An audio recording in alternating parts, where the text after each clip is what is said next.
이제 오늘 우리에게 주시는 하나님의 말씀 가슴으로 마음으로 영접하시고 또 은혜 받으시는 그런 저와 여러분 다 되시기를 축복합니다. 살면서 이력서를 써야 할 때가 많아요. 진학을 하거나 취업을 하게 되면 이렇게 꼭 이력서를 써야 하고, 그리고 이력서와 함께 꼭 쓰는 것이 자기소개서입니다. 저도 이력서와 자기소개서 정말 많이 써봤습니다. 교육전도사, 전도사, 부교역자, 부목사 갈 때마다 많이 썼는데, 제가 제일 싫었던 건 그거예요. 이력서를 내는 건 좋은데 자필 이력서를 쓰라는 거예요. 내라는 거예요.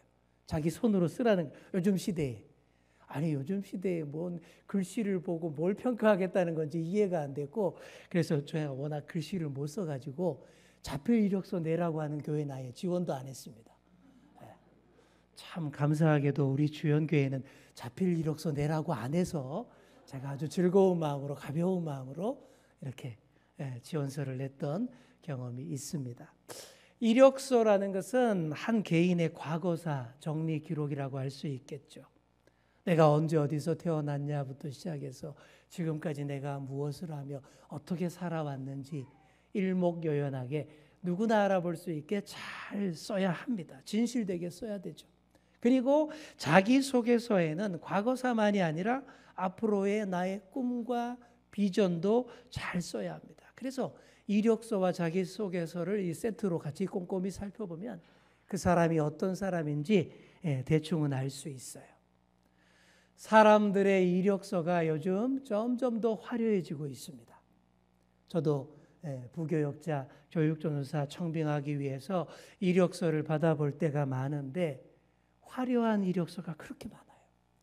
그들이 살아온 이력과 경력, 업적을 막 하나도 빼놓지 않고 깨알같이 다 적어놨는데 다들 이력서만 보면 너무 훌륭해요. 다 모셔서 함께하고 싶어요. 그런데 진실되지 못한 이력서도 많습니다. 완전 거짓말은 아닌데 너무 과장하고 부풀려서 그렇게 쓴 이력서도 있고, 치명적인 문제를 빼놓고 전혀 적지 않은 그런 이력서도 있습니다. 그런 이력서만 보고 사람 뽑았다가는 낭패를 보는 거예요. 이력서에 적힌 사람과 전혀 다른 사람이 오기도 합니다. 요즘 젊은 친구들은 이력서를 아름답게 채우기 위해서 스펙이라는 것을 많이 쌓습니다. 여러분, 스펙이라는 말 아시죠? 혹시 모르시는 분들도 있을까 봐 말씀드리는데, 원래 스펙이라는 건 이런 거예요. 어떤 물건이나 제품의 성능이나 기능, 그걸 이제 소개하는 목록이 그게 스펙이에요. 예를 들자면 어떤 TV를 이렇게 소개하고자 한다면 이 TV로 말씀드릴 것 같으면 스마트 올레드 TV로서 해상도 4K UHD의 고화질이고 사이즈는 80인치 넉넉합니다. 사운드 30W 충분해요. 이렇게 막 나오는 거 있잖아요. 이게 스펙이라는 겁니다. 이런 스펙을 사람에게 적용해서 이렇게 얘기합니다. 나는 어느 대학 무슨 과를 나왔고요. 자격증은 몇 개나 있어요. 내가 수상한 이력들, 이렇게 상을 많이 받았습니다. 내 영어 실력은 토익 몇 점. 이렇게 말하게 된 거죠. 그런 스펙을 더 많이, 더 완벽하게, 더 좋아 보이는 걸로 갖추기 위해서 얼마나 노력하는지 모릅니다. 좋은 대학 나오려고 애쓰고 자격증 하나라도 더 따려고 무진 애를 쓰는 그런 시대이죠. 그래서 요즘 젊은 분들 보시면 심지어 우리 젊은 신학생, 젊은 목회자도 자격증을 그렇게 많이 갖고 있더라고요. 복지사 자격증, 상담사 자격증, 교사 자격증, 시설관리 자격증, 레크레이션 강사 자격증 정말 많더라고요. 그런 면에서 보면 저는 완전 꽝입니다. 제가 자격증을 몇 개나 가지고 있을까요? 저는 공인 자격증은 운전면허증 딱 하나예요. 그리고 목사 자격증이 있죠. 저는 이 두 가지 가지고 지금 여러분 앞에 서 있는 거예요. 이 세상 기준으로 보자면 저는 완전 실격자입니다. 하지만 하나님 나라는요, 세상의 그런 스펙으로 섬기는 것이 아닙니다. 하나님 나라 스펙은 차원이 전혀 달라요. 이런 거예요. 영성과 삶입니다. 한번 따라해 볼까요? 영성과 삶. 이게 필수 스펙이에요. 하나님 말씀을 얼마나 깊이 있게 잘 듣고 순종하고 따르느냐, 그리고 하나님의 말씀에 비추어 얼마나 시대를 바르게 분별하느냐, 이거예요. 지금 함께 예배하는 여러분 모두가 바로 이런 스펙 갖추시기를 바랍니다.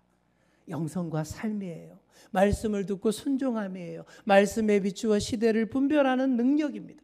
부디 이런 하나님 나라 스펙 갖추시기 바랍니다. 그리고 이 하나님 나라 스펙은요, 자격증으로 표현되는 것도 아니고 내가 자필로 굳이 써서 강조하며 소개할 것도 아닙니다. 그저 주의 말씀 듣고 따르며 시대를 분별하며 열심히 살면 되는 거예요. 그러면 모두가 알아보게 됩니다. 무슨 말입니까? 우리의 영적 이력서, 자기소개서는 컴퓨터로 펜으로 쓰는 것이 아니라 우리의 살아가는 삶으로 쓰는 것이다. 이런 얘기예요. 자, 우리 옆에 계신 분께 한번 이렇게 얘기해 주겠습니다. 우리의 삶으로 이력서를 씁시다. 아멘. 위대한 바울, 우리의 사도 바울도 처음에는 완벽한 스펙을 자랑하고 화려한 이력서를 자랑하던 그런 사람이었어요. 경력이 깨알 같아요. 그랬던 바울의 이력서가 어느 날 갑자기 확 달라집니다. 바울의 자기소개서가 어느 날 갑자기 확 꺾여서 굽어돕니다. 오늘 본문이 바로 그 얘기예요. 바울의 이력서, 자기소개서. 바울이 예루살렘 성전에서 유대인들에게 붙잡혔어요. 거칠고 난폭한 자들에게 꼼짝없이 맞아 죽을 상황이었는데 다행히 로마 군대가 신속하게 출동해서 살 수 있었습니다. 그리고 로마군 부대 입구에서 몰려든 수많은 유대인들을 향해 마음껏 설교할 기회까지 얻게 되었습니다. 그런데 지금 설교하는 바울의 몰골이 말이 아니에요. 맞아 죽기 직전에 겨우 지금 살아났지 않습니까? 그런데 어떻겠어요? 옷이 다 찢어져 있었을 것이고 머리가 다 헝클어져 있었을 것이고 온 얼굴과 몸에 멍자국, 핏자국으로 가득했을 거예요. 그런데 이런 몰골인데도 수많은 유대 청중과 그 많은 로마 군대 앞에서 전혀 주눅들지 않습니다. 오히려 청중을 압도하는 카리스마가 있어요. 성령으로 충만해서 이렇게 많이 모인 동족들에게 한마디라도 더 복음을 전하고 한 사람이라도 더 구원하라는 그 뜨거운 열정으로 긴 설교를 시작합니다. 이 설교의 주된 내용은 바울의 자기 간증입니다. 내가 어떻게 예수님을 만났고 내 인생이 어떻게 바뀌었는지 간증하는 거예요. 여러분 아시다시피 간증이라는 것은 자기가 직접 겪은 일을 영적인 확신을 가지고 말하는 것. 이게 간증이죠. 이게 어려운 얘기하는 거 아닙니다. 남 얘기하는 거 아니에요. 자기 얘기를 쉽게 하기 때문에 누구나 듣고 공감할 수 있고 또 설득이 되는 아주 그런 좋은 측면이 있습니다. 작년 이맘때 우리가 말씀 사경회를 했죠. 그때 우리 강사로 오셨던 주성학 목사님이 말씀이 어땠습니까? 주로 자기 얘기. 그렇지 않습니까? 근데 그렇게 은혜가 되는 거예요. 왜요? 내 얘기만큼 감정이입과 설득이 잘 되는 얘기가 또 없기 때문입니다. 아무리 학식이 높고 아는 게 많은 박사님이 말씀을 청산 뉴스처럼 전해도 남 얘기만 하고 그래서 나랑 아무 상관없는 얘기로 들리면 전혀 은혜가 안 되는 거예요. 저도 그렇습니다. 저도 제가 어디서 배우고 들은 얘기하는 것보다 제가 겪은 얘기를 할 때 훨씬 더 힘이 있어요. 그리고 여러분도 그런 말씀을 더 좋아라 하고 또 은혜를 받더라고요. 사도 바울도 남 얘기 안 합니다. 자기 얘기합니다. 오늘과 똑같은 이 얘기가 사도행전 26장에 보시면 또 나와요. 똑같은 얘기. 매번 똑같이 기록할 수 없으니까 사도행전에는 2번만 이렇게 딱 실려 있지만 여러분 한번 생각해 보세요. 바울이 살면서 다메섹에서 예수님 만난 얘기 얼마나 많이 했겠습니까? 수천 번, 수만 번도 더 했을 거예요. 바울 개인적으로도 엄청난 일생일대의 사건이었고 교회 역사 차원에서도 너무 중요한 대사건이 이 다메섹 사건입니다. 그러니 이 얘기가 바울의 18번 간증이 될 수밖에 없습니다.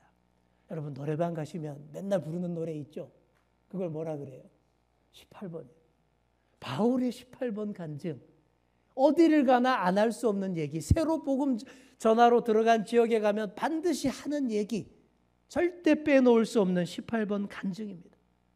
계속 바울을 따라다니며 사도행전을 기록했던 의사 누가는 아마 이 바울의 이 간증을 진짜 수백 번도 넘게 들었을 거예요. 사랑하는 성도 여러분, 예수님을 만난 나의 이야기가 꼭 있어야 됩니다. 남의 이야기로는 부족해요.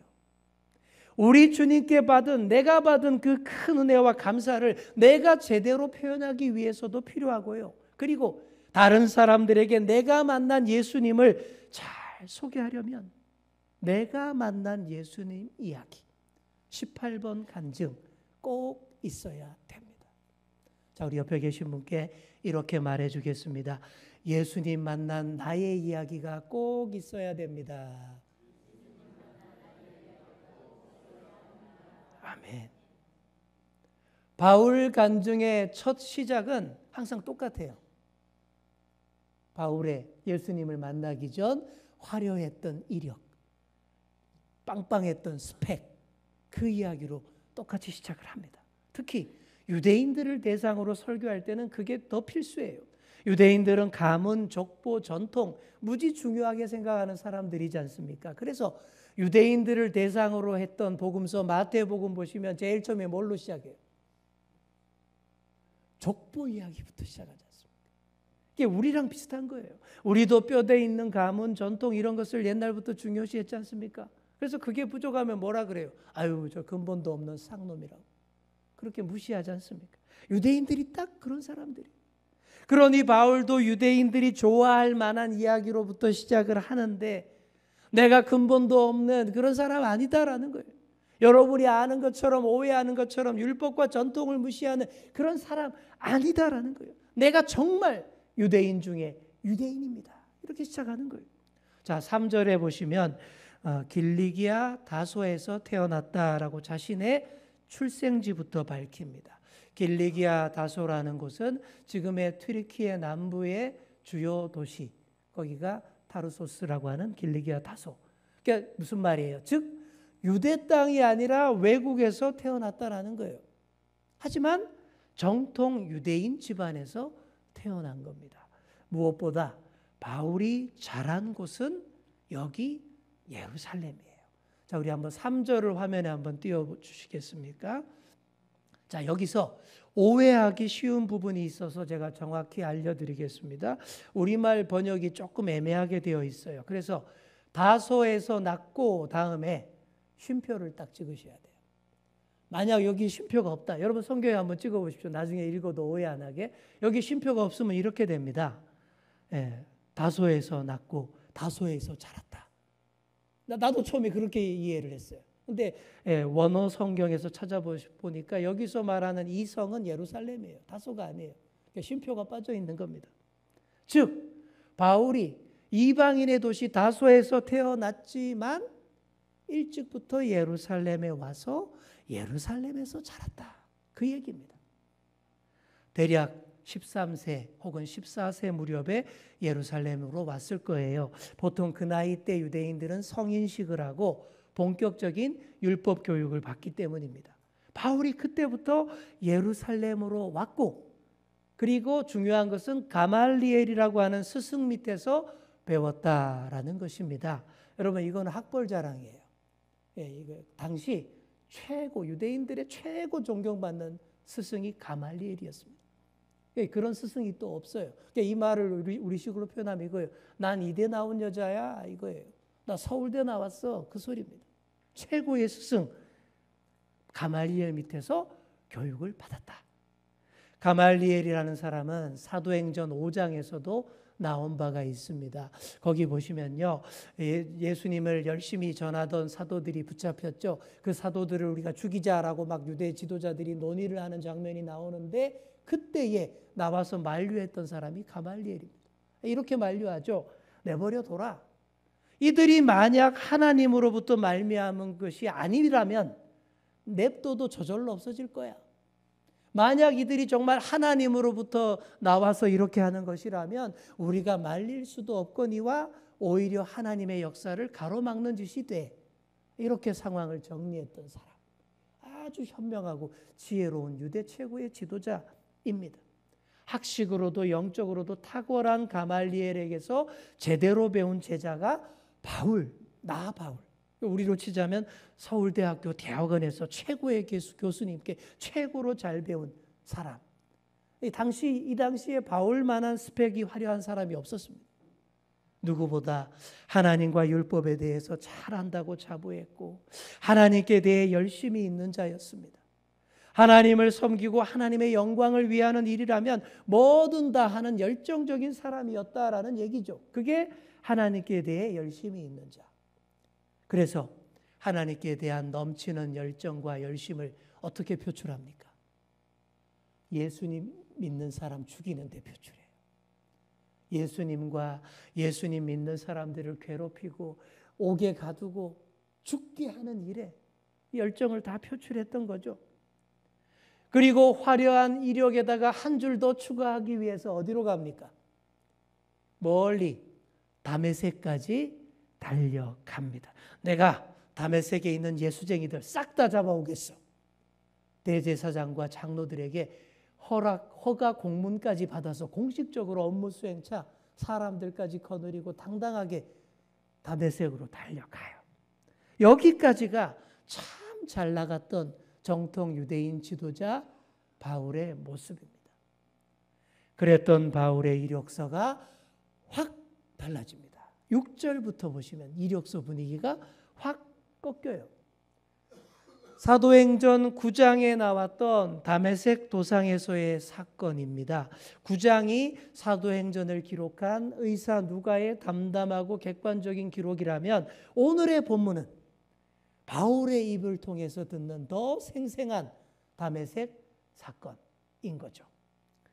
다메섹으로 가던 바울이 갑자기 강렬한 빛을 보게 됩니다. 9장에서는 시간까지는 안 밝히고 있는데 여기서는 오정쯤에라고 시간까지 밝히고 있어요. 오정이 언제쯤입니까? 해가 중천에 떠 있는 시간. 햇빛이 가장 강렬한 그 시간에 햇빛보다 더 강렬한 빛을 내가 봤다라는 거예요. 그런 빛 앞에서 누가 꼿꼿이 버틸 수 있겠습니까? 엎어지고 맙니다. 쓰러지고 말아요. 그리고 순식간에 눈이 멀어버립니다. 너무 강렬한 빛, 사람이 감당할 수 없는 빛을 보았기 때문에 일시적으로 시각장애인이 된 거죠. 그리고 누군가의 음성이 들려옵니다. 이런 음성이죠. 사울아, 사울아, 네가 왜 나를 박해하느냐. 자기 이름을 2번 연거푸 불렀어요. 바울의 유대식 이름 사울, 연거푸 2번 불렀어요. 딴 사람 부른 게 아니다라는 얘기입니다. 콕 찍어서 바울 나를 불렀다라는 얘기입니다. 이처럼 강렬하고 놀라운 신비 가운데서 누군가가 자신을 부른다면 그분은 단연코 주님입니다. 다른 분일 수가 없어요. 그래서 바울도 너무 놀라서 주님 누구십니까? 그랬더니 기가 막힌 대답을 듣게 됩니다. 나는 네가 박해하는 예수라. 여러분 이게 무슨 얘기일까요? 바울이 그렇게 열심히 섬겼던 하나님, 그 하나님의 아들이 예수님이라는 그런 뜻입니다. 구약의 여호와 하나님께서 인정하신 유일한 구세주 메시아가 예수님이라는 뜻이에요. 여러분 이게 바울 같은 정통 유대인에게는 진짜 천지가 개벽할 일이에요. 하늘과 땅이 뒤집어질 노릇입니다. 지금도 정통 유대인들은 예수님 전혀 안 믿어요. 죽어도 안 믿어요. 어쩌다가 간혹 예수님을 믿게 되는 분들이 있긴 한데 그런 분들은 진짜 바울처럼 다메섹 사건을 경험한 것과 똑같은 거예요. 천지가 개벽할 일인 것이죠. 여러분, 만약 여러분 눈에 이런 강렬한 빛이 들어오고 여러분의 귀에 이런 음성이 들려온다면 여러분 어떻게 될 것 같아요? 상상도 안 되죠. 정상적인 일상생활 못할 겁니다. 당분간. 그럴 거예요. 더구나 바울은 이런 음성 들었습니다. 나는 내가 박해하는 예수다. 분명히 하나님을 위한답시고 열심히 예수쟁이들을 박멸하러 그렇게 열심히 살아왔는데 수고했다라는 말 한마디 없고 대신에 네가 왜 나를 박해하느냐 이러신다면 어떻게 될까요? 그동안에 열심히 와르르 무너지는 거예요. 지금까지 내가 자랑했던 화려한 이력과 스펙이 다 무용지물이 되는 거예요. 그동안 방향을 잘못 잡은 거예요. 열심히 하는 건 진짜 좋은데 잘못된 방향으로 너무 열심히 달려버리면 그보다 더 인생 낭비가 없습니다. 다행히 너무 늦지 않도록 예수님이 만나주신 거예요. 딱 만나서 아유 그쪽 아니야. 여가 이쪽이야 이쪽. 그리고 아주 살살 부드럽게 은근하게 만나주시면 이 똑똑한 바울이 딴소리하고 핑계대고 교정 안 될까 봐 아주 세게 강렬하게 만나주신 겁니다. 우리 9절 말씀 보시기 바랍니다. 9절 말씀 우리 함께 읽을까요? 시작. 나와 함께 있는 사람들이 빛은 보면서도 나에게 말씀하시는 이의 소리는 듣지 못하더라. 아멘. 자, 잠깐 띄워놓으시고요. 자, 여기 보시면 이게 9장의 내용과는 좀 달라요. 9장에 보시면 바울과 함께 있던 사람들이 소리는 들었는데 아무것도 보지는 못했다. 이렇게 되어 있거든요. 근데 여기는 반대잖아요. 예. 빛은 보면서도 소리는 듣지 못했다. 전혀 다른 얘기 같죠. 그런데 결국 같은 얘기입니다. 두 기록 모두 바울과 함께 했던 사람들은 부활하신 예수님을 만나지 못했다. 이런 뜻이에요. 강렬한 빛을 같이 볼 수도 있죠. 하지만 그 빛 가운데 나타나신 예수님을 못 배웠으면 아무것도 못 본 겁니다. 그냥 이상한 빛을 느꼈을 뿐인 거예요. 이상한 소리 같이 들을 수는 있죠. 하지만 그 소리가 나에게 주시는 어떤 메시지로 들리지 않는다면 역시나 예수님 만난 게 아니에요. 그냥 이상한 소리, 천둥이 쳤나? 우레인가? 이렇게 지나갔다라는 거예요. 바울만이 그 자리에서 예수님을 보았고 예수님의 음성을 들었습니다. 여러분, 이게 중요한 거예요. 내가 봐야 하고 내가 들어야 합니다. 다른 사람이 들었나 안 들었나? 다른 사람이 봤나 못 봤나? 이거 중요하지 않아요. 내가 보고 내가 들어야 예수님이 내 인생에 들어오시는 것입니다. 내 인생에 예수님이 들어오셔야 내 인생이 확 바뀌는 거예요. 남이 바뀐 얘기 백날 해봐야 소용없어요. 내가 바뀌어야죠. 우리 옆에 계신 분께 이렇게 말해 주겠습니다. 내가 보고 내가 들어야 합니다. 그 다메섹 도상에서 바울이 똑똑히 보고 똑똑히 들었어요. 너무 강렬한 주님과의 만남인지라 일시적으로 바울의 전원이 팍 꺼져버립니다. 전압이 너무 다르면 전원 나가버리잖아요. 바울은 220볼트인데 우리 하나님은 10만 볼트, 1000만 볼트 이렇게 차이가 나잖아요. 그런 만남이 이루어졌으니 바울이 어떻게 되겠습니까? 전원이 팍 나가버린 거예요. 눈도 멀어버리고 정신도 나갔습니다. 그렇게 3일간 시각장애인이 돼요.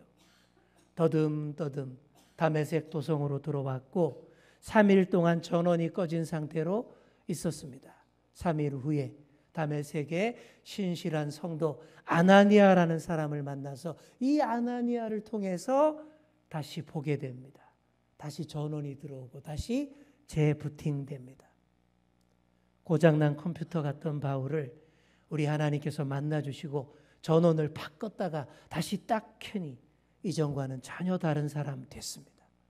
하나님 나라와 예수님을 위해 전혀 새로운 프로그램을 시작합니다. 땅 끝까지 이르러 예수님의 증인이 되는 새 사람이 됩니다. 이것이 바울의 이력서입니다.